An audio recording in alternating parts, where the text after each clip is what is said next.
해외 근무 위주로 하고 예. 또 업무 자체가 뭐 해외에서 많이 이루어졌기 때문에 별 얘기거리는 많지는 않겠지만 아니 제가 그렇죠. 그 회장님 그 하이코 클럽에 나온 그 책 읽어봤는데 그 저번에 출전 그 책은 저희들이 좀 못 봤습니다 사실. 그래 긴급하게 저희들이 또 구입해가지고 제가 읽어보고. 그거 최근에 나온 건데 예예.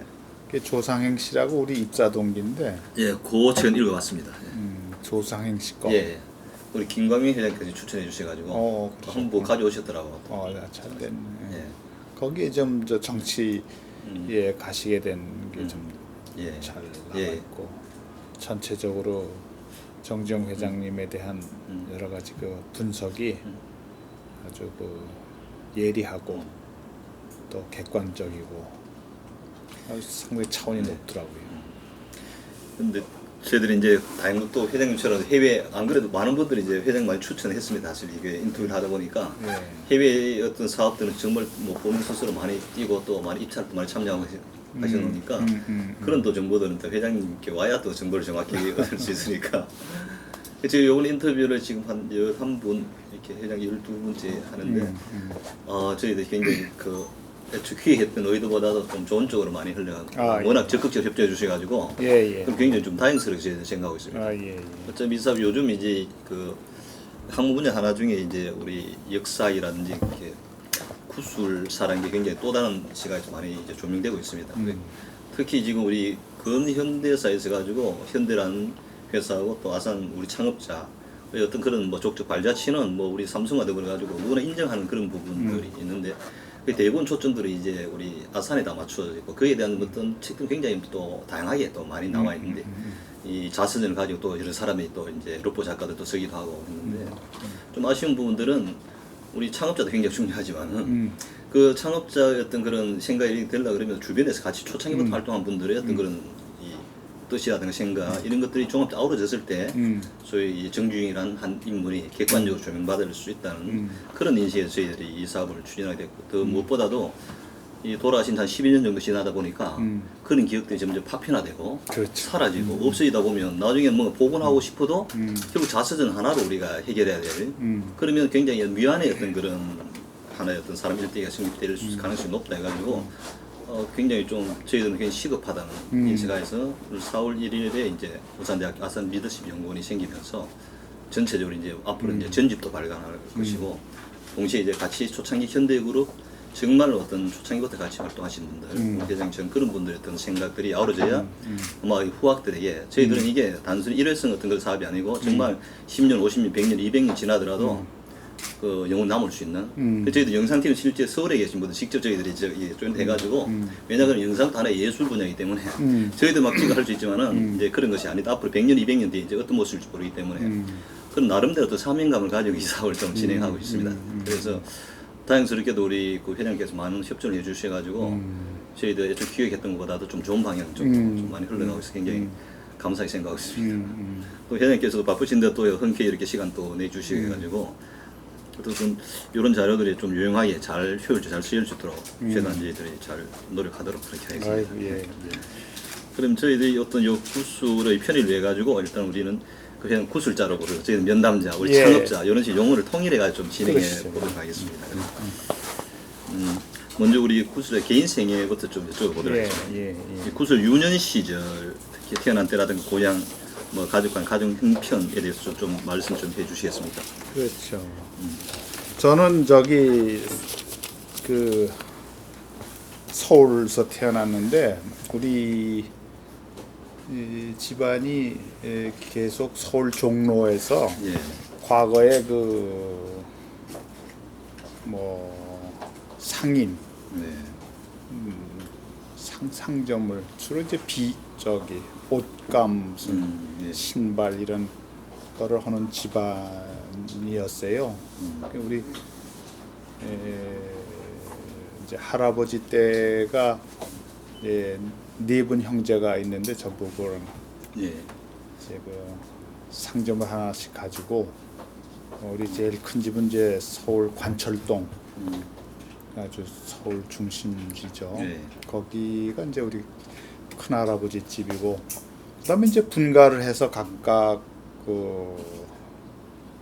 이제 분가를 해서 생활을 하는데 저희 할아버지 좀 일찍 돌아가셔서 이제 저희 이제 작은 할아버지 댁에 우리 아버지가 이제 그 상점에 가서 일을 하셨는데 예. 그때가 뭐 한창 제가 태어날 때가 1940년인데 그 바로 전해에 이제 2차 대전이 이제 발발하고 예. 또 그 다음에는 뭐 태평양 전쟁이 있고 그 틈바구니에 태어났습니다. 그런데 예. 그리고 이제 그 다음에 뭐 태평양 전쟁이 되니까 국내에 그 여러 가지 그 물자가 이제 배급 제도로 전환되면서 예. 그 말씀은 도소매 사업이 좀 상당히 그 위축이 됐죠. 예. 그런 환경에서 이제 또 뭐 전쟁이 나고 네. 근데 저희 부친은 제혁 쪽에 이제 일을 좀 예. 하셨는데 별로 그렇게 무슨 뭐 크게 사업적으로 성공은 못했고 그래서 저는 어렸을 땐 좀 뭐 그냥 무난하게 크게 어려움도 없고 또 크게 무슨 이렇게 호강도 예. 하지 않은 그런 평범한 집안에 태어난 예. 거죠.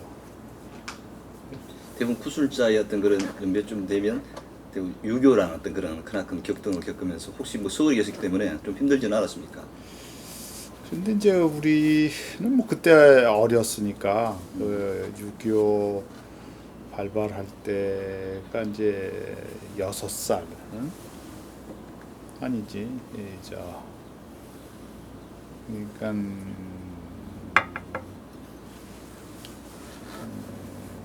제가 국민학교 4학년? 예, 4학년 때인데 그래서 뭐 별로 그냥 뭐 남들이 겪는 다 어려움이죠. 물자가 귀하고 예. 그래서 우리 이제 피난은 안 가고 예.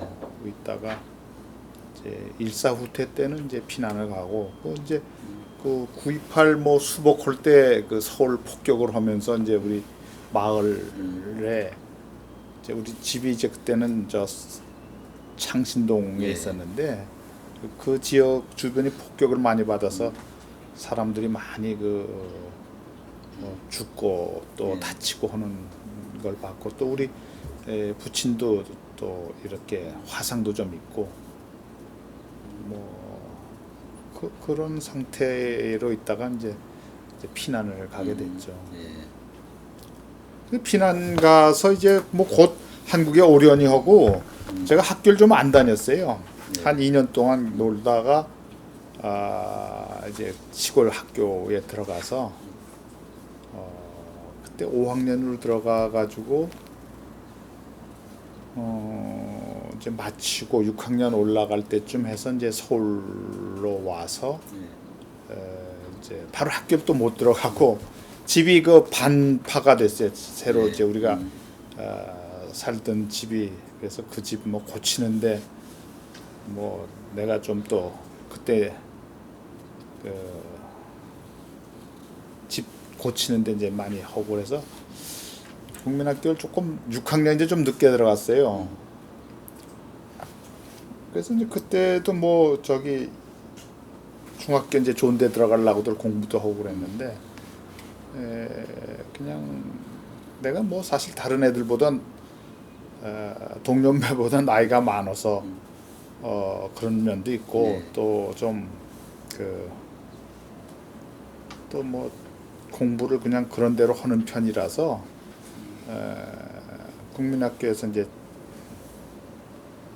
졸업을 해서 내가 서울 4대 부중 예. 그때 이제 특차라고 그래가지고 뭐 다른 중학교가 신입생을 뽑기 전에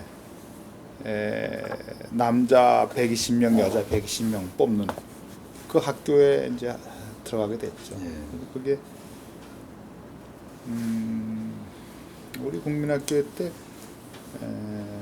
글쎄 뭐한 7, 8명이 갔는데 나 혼자 되고 그래서 이제 거기 중학교 들어가서 이제 뭐 잘 다니게 됐죠. 네. 그 형제 관계는 어떻게 되죠 지금? 저는 이제 우리 아들 셋, 딸 셋 중에서 제가 장남입니다. 예. 자녀는 어떻게 되죠? 저는 이제 아들만 둘, 다 이제 출가했죠. 예. 그럼 혹시 그 학창 시절에 뭐 고등학교나 대학교 때 기억 남는 일은 좀 내 인생에 좀 이런 것들 영향을 좀 받았다는 그런 기억 남는 일 있습니까?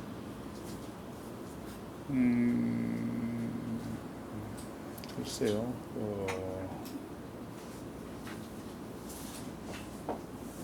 학창 내가 중학교 때 이제 나이가 많으니까 예. 몸집이 좀 다른 애들보다 크고 예. 또 좀 눈에 띄어서 그런지 그 럭비 부에서 이제 스카우트 돼서 운동을 하게 됐어요. 예. 근데 이제 서울 4대 부중은 지금도 서울 4대 부중 부고는 이제 전국에서 제일 잘하죠. 럭비. 예, 예. 그래서 이제 무슨 뭐 협동심이랄까 뭐 그런 거 그리고 이제 그때 이제 합숙하고 그러려면은 다 어려울 때니까 그 우리 1년 후배 선수 중에 하나가 그 유명한 신설동의 곰보추탕이라는 집 아들이었어요. 네. 그래서 이제 쌀을 조금씩 가져가면 나머지는 그 집에서 다 해결해주고 해서 뭐 학교도 그런 대로 잘 다니고 운동도 하고 그래서 어느 날 2학년 때인가 이게 성적표를 받아봤는데 그 수학이 기하가 좀 이렇게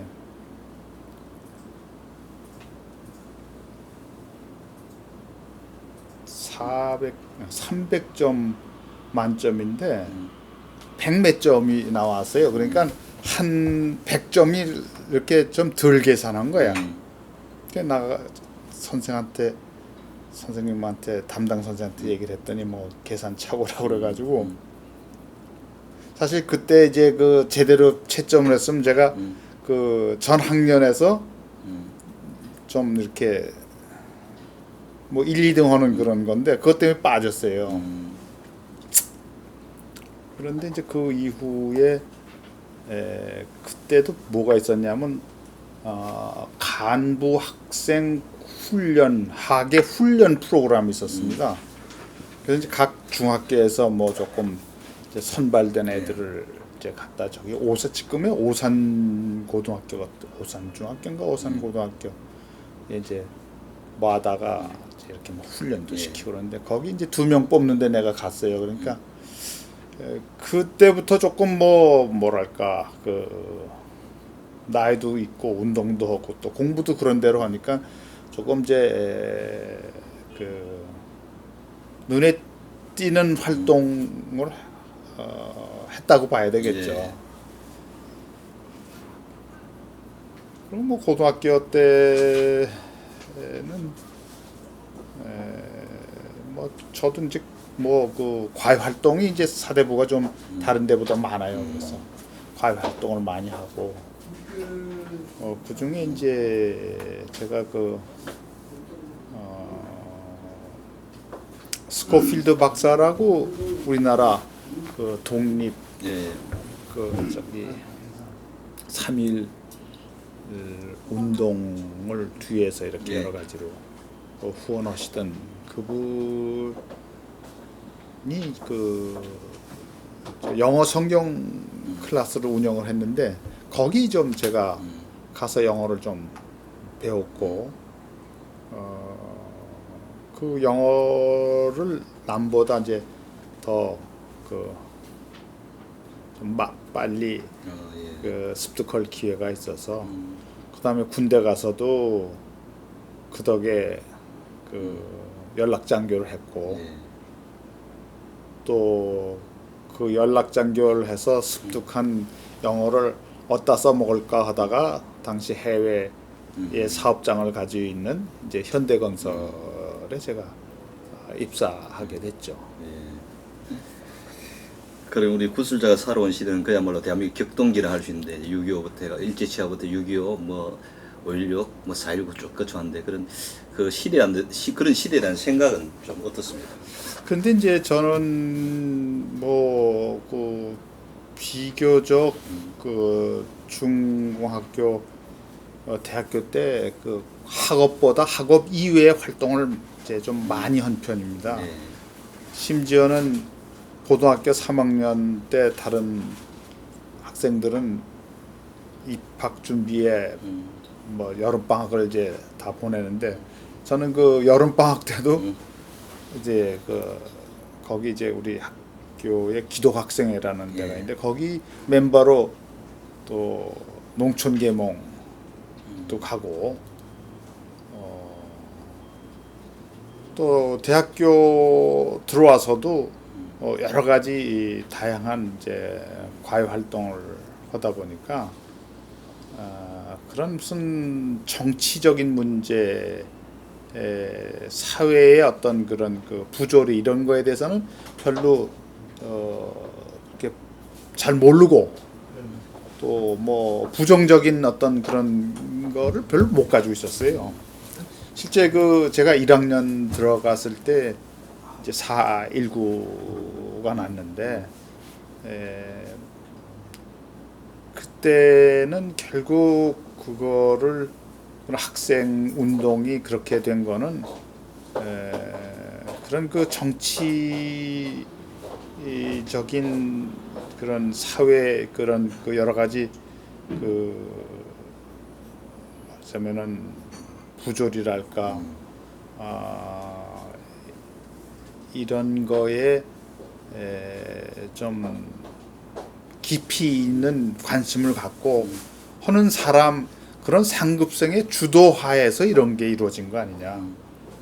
그래서 특히 이제 저희 그가 다니던 상과대학은 이제 그 과거부터 그 사회주의 경제에 대한 뭐 젊은 사람들이 뭐 그런 면이 많죠.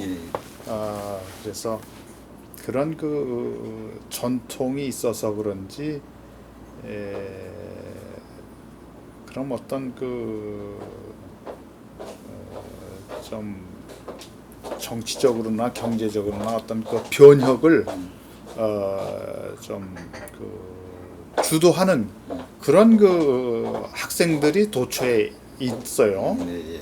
그래서 이제 그거는 그때는 몰랐는데 나중에 보니까 우리 상과대학에서도 뭐 신영복 씨를 비롯한 여러 말하자면 무슨 뭐 사회주의적인 진보 성향의 생각을 한 학생들이 의외로 많더라고요. 이제 그런 사람들은 또 좀 여러 가지 형태로 조직화가 돼 있고 또 체계적인 연구와 뭐 토론, 독서회 통해서 어떤 그 인식이 구체화돼 있는 거죠. 이제 거기에 비해서 우리는 말하자면 우선 관심이 없고 그런데 내가 할 일, 내가 학생으로서의 할 일, 뭐 생활인으로서의 뭐 할 일, 뭐 이런 데 해서 그 변혁에 대해서 저는 뭐 좀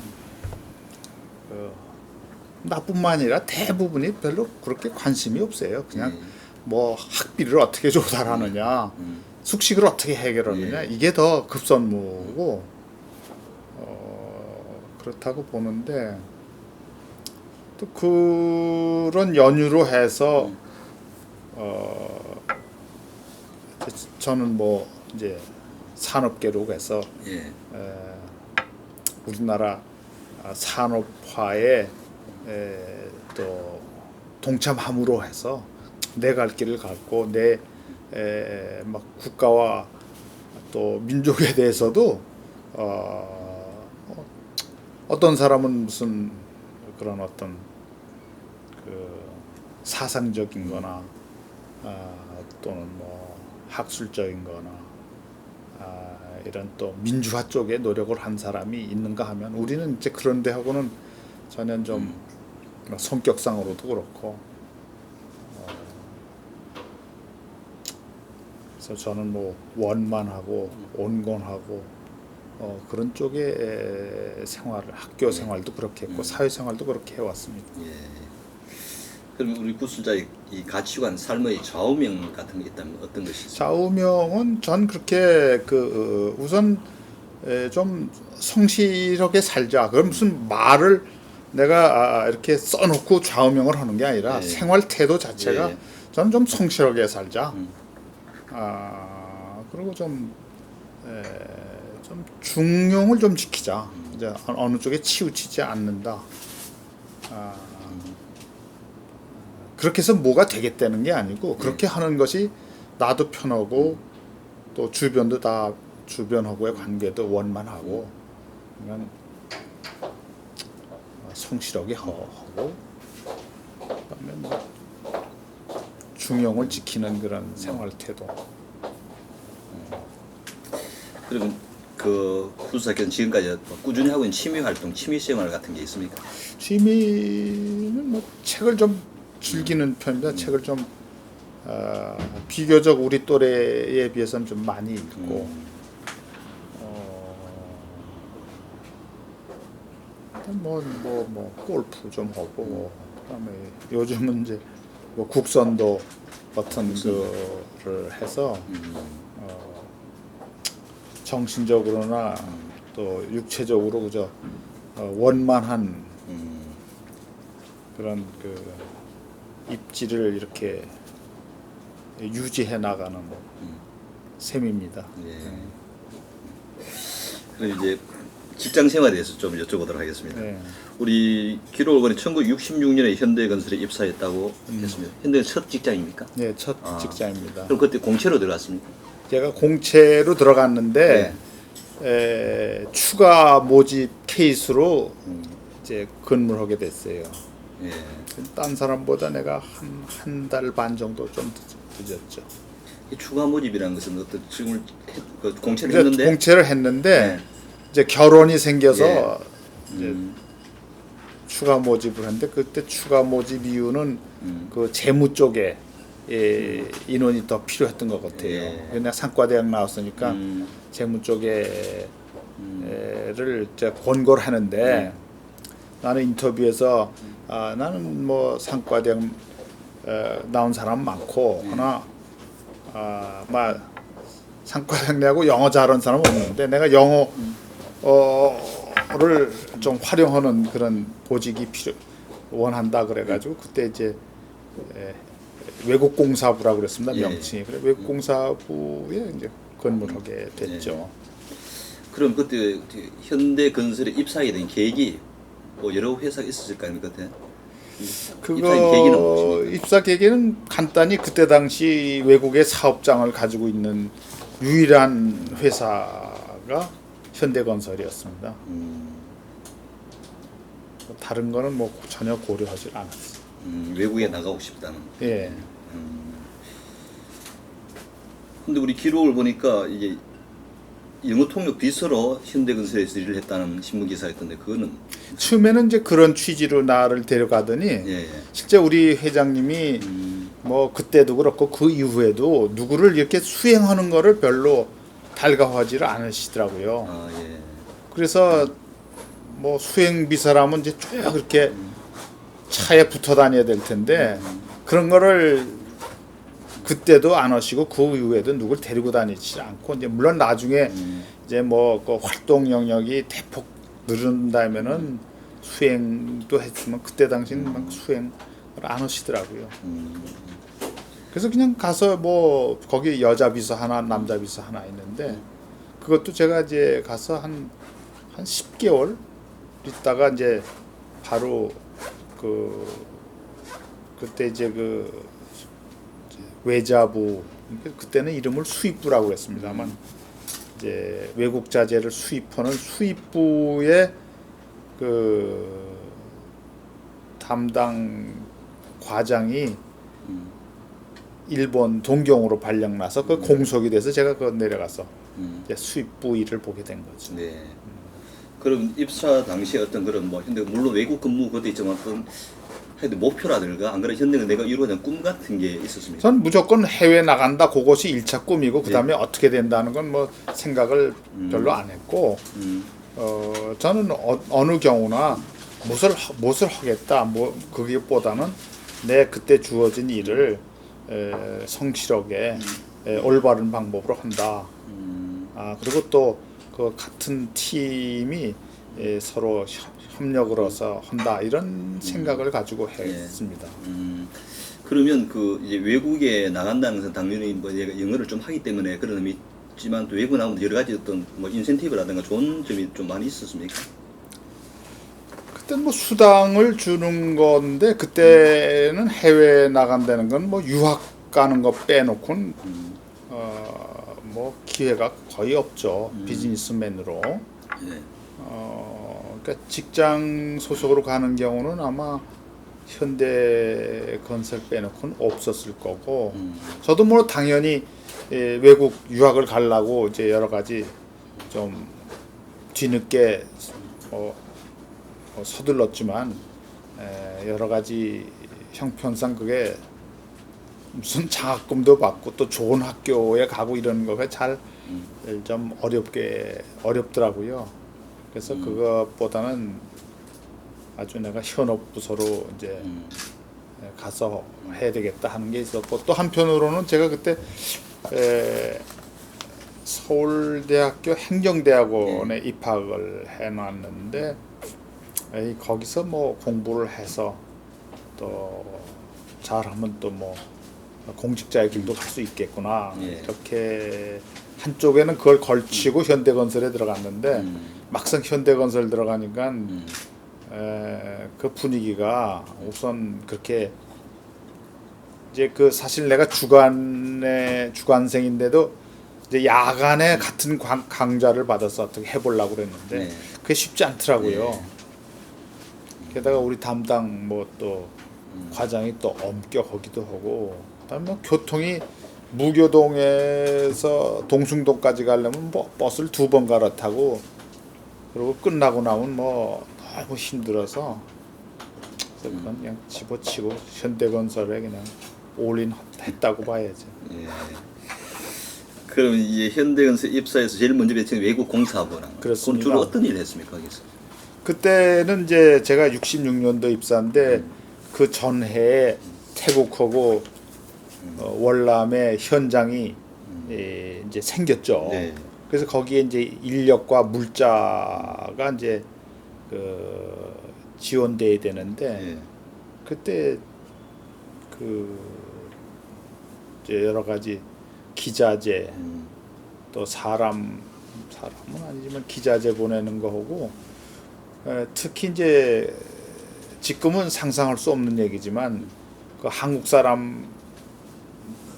근로자들이 나가니까 한국 근로자들의 기호식품, 그러니까 된장, 고추장, 심지어는 참기름까지. 그래서 장은 저기 회장님 창업자 사모님이 그걸 또 만들어서 이제 갖다 주시고. 직접 만들어가지고. 그러면 이제 그걸 또 우리가 적절하게 포장을 해야 되죠. 그래서 양철통에 이제 포장을 하고 기름은 우리가 또 남대문 시장 가서 직접 사다가 그래서 식품을 뭐 수배해서 포장 발송하는 그런 거가 이제 좀 독특한 거죠. 지금으로서는 뭐 상상할 수 없는 얘기지만. 그리고 보니까 또 입사 초반에 샌프란시스코에서 근무했다고 하던데 이게 샌프란시스코 해외 지점의 하나였습니까 이게? 그 주로 무슨 저가 이제 처음에 이제 입사하고 외공사부 들어가가지고 1년 1년 조금 넘어서 월남 현장에 네. 이제 가게 됐어요. 그래서 거기에서는 내가 이제 말하자면 총무 담당이었죠. 근데 거기 그 영어하는 사람이 귀하다 보니까 예. 그냥 이런저런 일을 많이 하게 되더라고요. 예, 예. 뭐 발주처의 얘기 또 근로자를 뭐 채용하고 훈련하고 뭐 그 사람들 또 무슨 외국 근로자들에 대한 무슨 그 신원조회 무슨 뭐 등등 그런 일을 해서 여러 가지 일을 하게 됐고 그래서 그거를 한 1년 반쯤 하고 이제 귀국해서 아까 말씀드린 수입부에 근무를 했는데 거기서 한 2년 있다가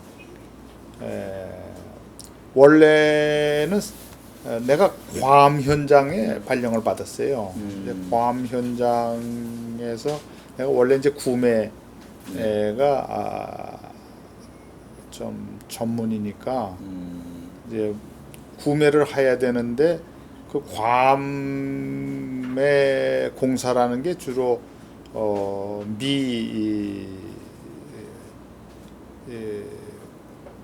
미국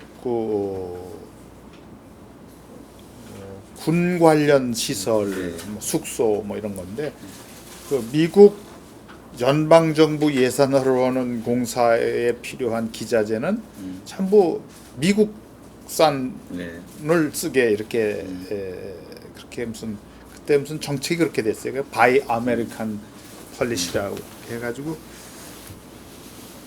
그래서 이제 그 물건을 이제 조달하려면 그때 이제 샌프란시스코가 지점이 있었고 지점장도 있었는데 저는 이제 구매 요원으로 처음에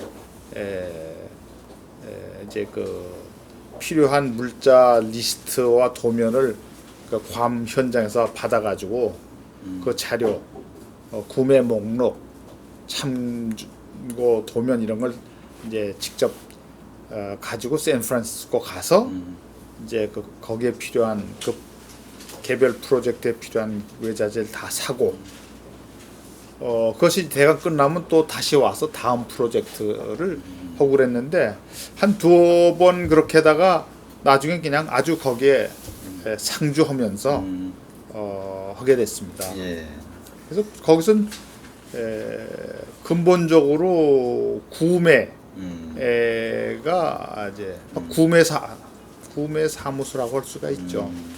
지점이라지만 예. 뭐 영업은 뭐 그때는 영업이랄 건 없고 그러니까 어떤 월남이 이제 먼저다 그래 그 그렇죠. 이후에 제가 순서를 좀 바뀐 것 같습니다.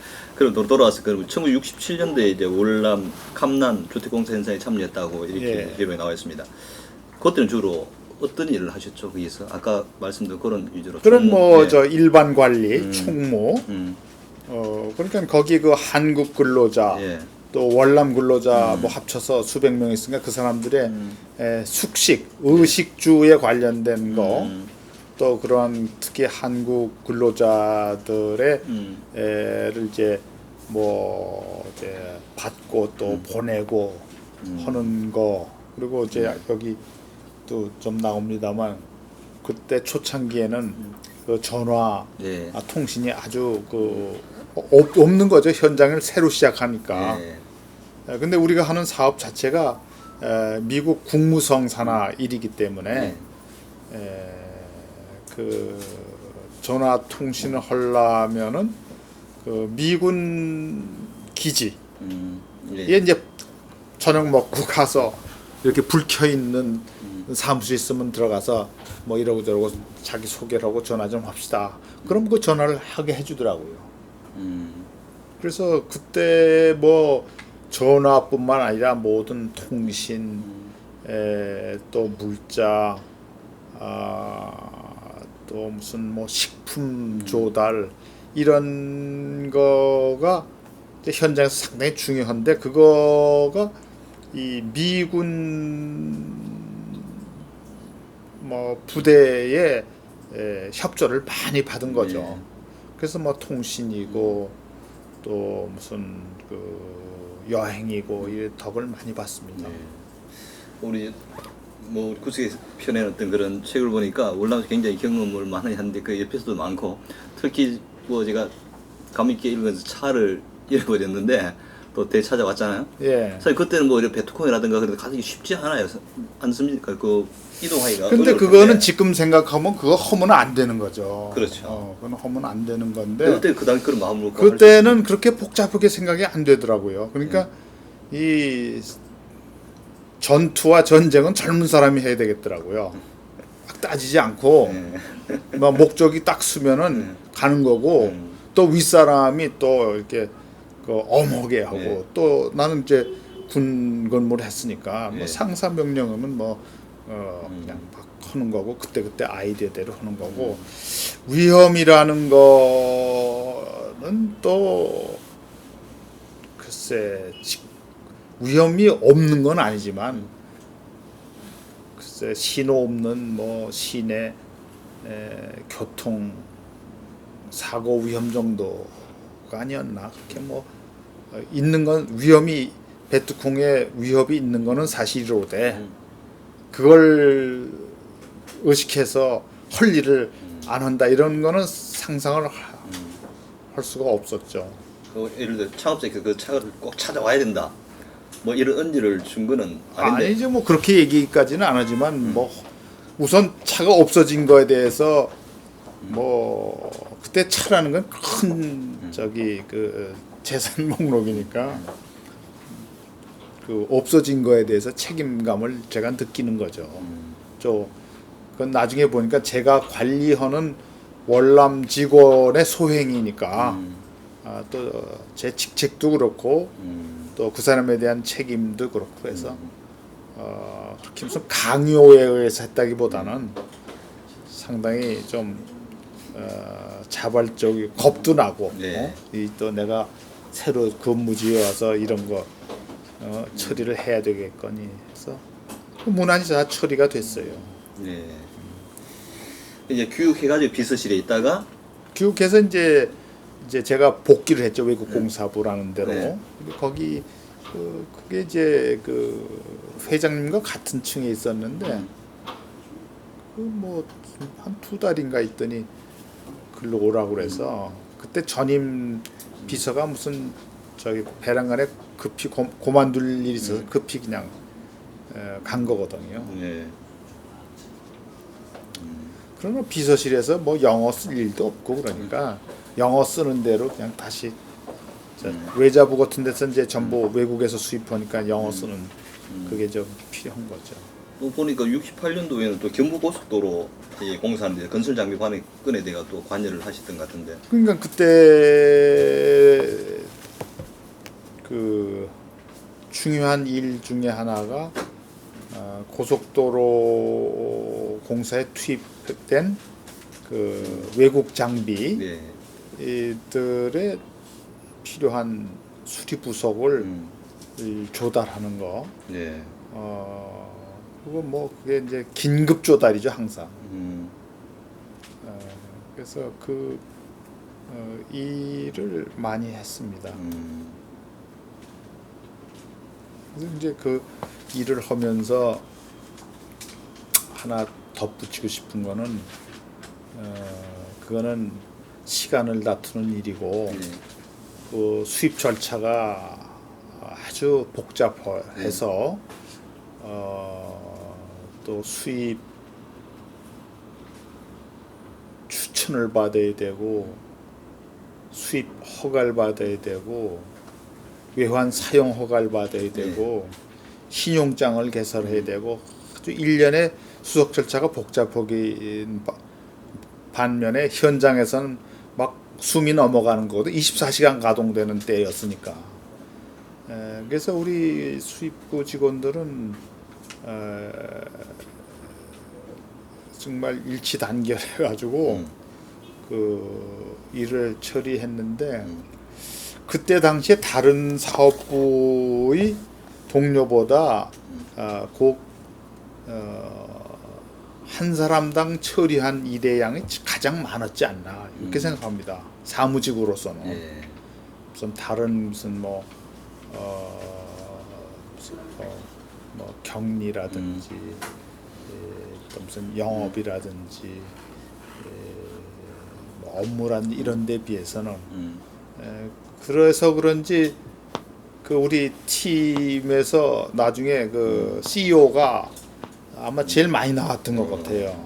그래서 제 책에도 좀 나옵니다만 거기 이제 유철진 씨, 뭐 전공사장하고 현대전공 또 뭐 최수삼 씨, 또 이내현 씨도 그렇고